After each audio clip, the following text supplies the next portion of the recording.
You know, Justin, a lot of breakthroughs that I've had as an adult, I'm ashamed of. I'm ashamed to admit. So you're saying that there are some things that whenever you were a kid, you maybe wish that you would have learned a little sooner. Yeah. Yeah, like what? Like the mailman. Yeah. I thought it was M-A-L-E. Yeah. Mailman. Yeah.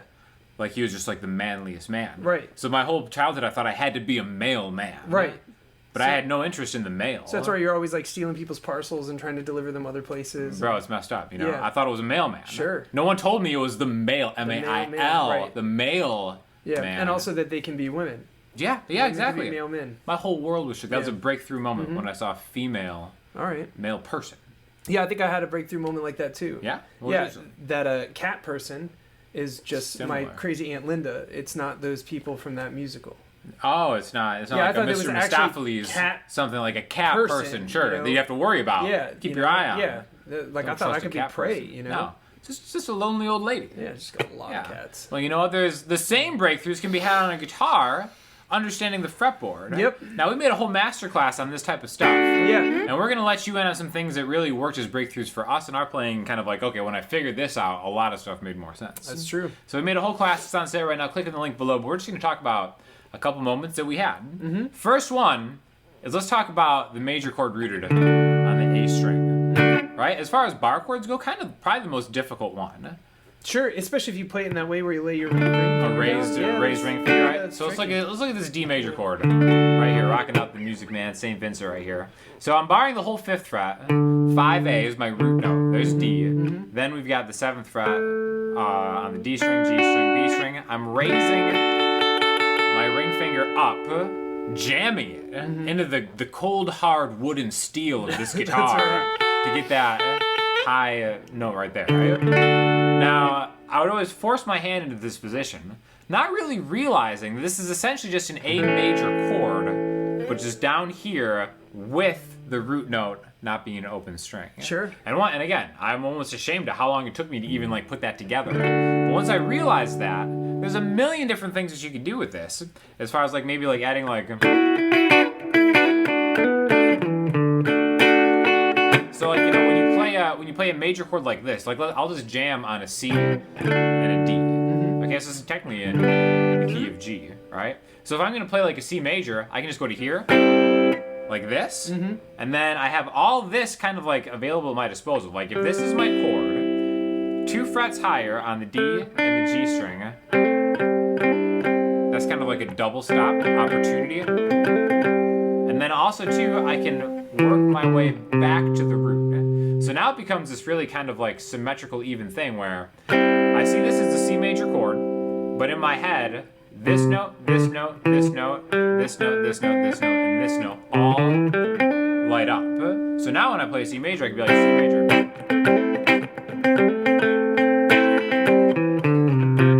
I could play it like that as a chord, or I could just right into it. Then to D. C.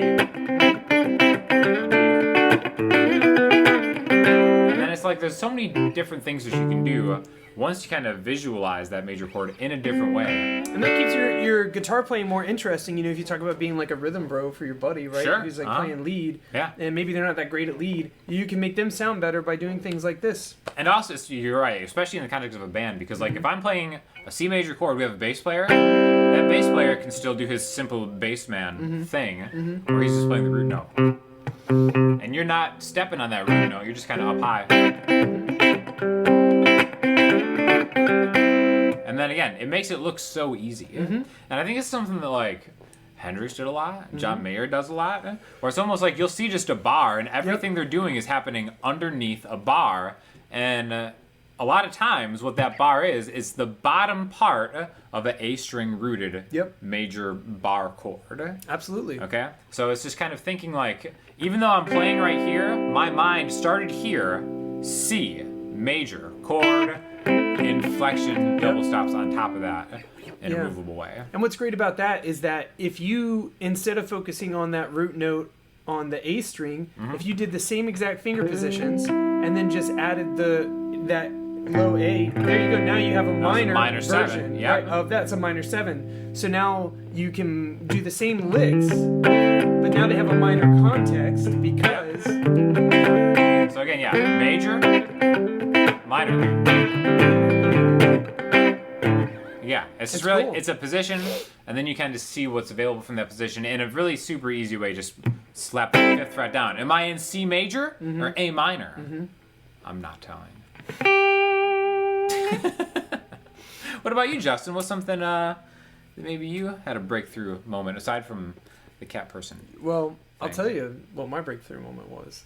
For me, when I first started playing lead guitar, the guy who taught me was my buddy Caleb, and he was really into the blues, and he honestly just wanted someone to play rhythm so that he could noodle lead. He wanted me to play 12-bar blues until my hands fell off. And, you know, for me, when I first got started... Cruel, by the way. That's cruel. It is cruel, but it got me into guitar, you know? Okay. So, and I didn't mind just hanging out with him. And so for me, you know, the only thing that I played... when we played, because we played in E usually, was when I finally did start playing lead was like, and I would literally just kind of play that up, and play it back down. Every now and then I'd stop and be like, oh, maybe skip a string. no, God no. Oh, never. No, Never. Oh, okay. I was never that far. Yeah. And so then I started learning the 5 shapes of the pentatonic. So now I have some fretword mobility. Fretword mobility. Yeah. You know, fretboard Yeah. mobility. And eventually you start realizing that these shapes can be played in any key, right? So that E minor shape I wanted to play was starting on the 12th fret. And I can also play if we were in the key of A. I could play on the 5th fret. You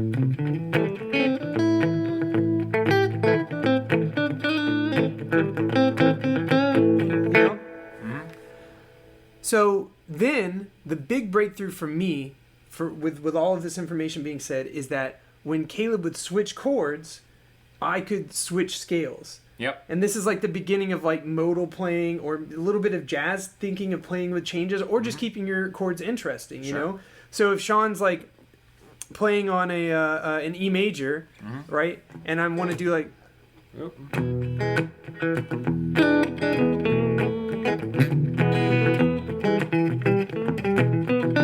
and then he switches to A.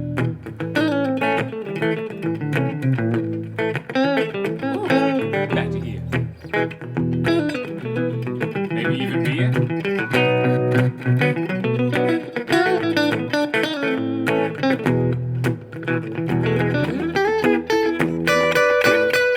You know? So then on top of that, that's playing with the chord changes, but then we can also use those shapes and just play over E. So even though Sean's playing an E major, right? I don't have to play my E major. I can play B minor, right? Yeah. Has a different feel.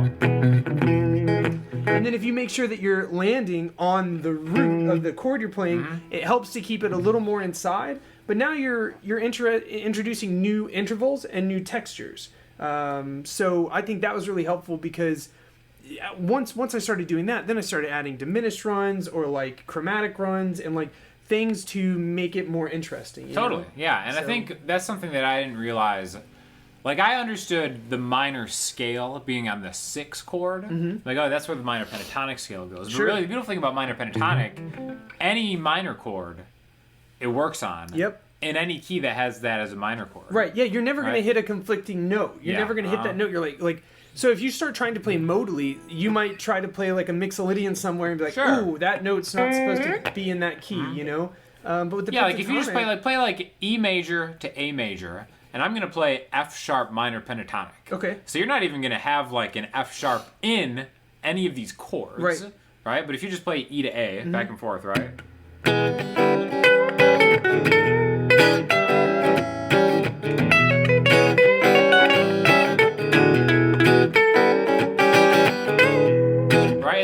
Okay, well that's a minor chord in the key of E, and it's like, does it sound wrong? Well, it doesn't sound bluesy like, you know, maybe a different, like the relative minor scale would sound, but it's a different sound that you can kind of like go for. And as long as like you know where that shape is, then you can start training your ears like, okay, what do I like about this actually?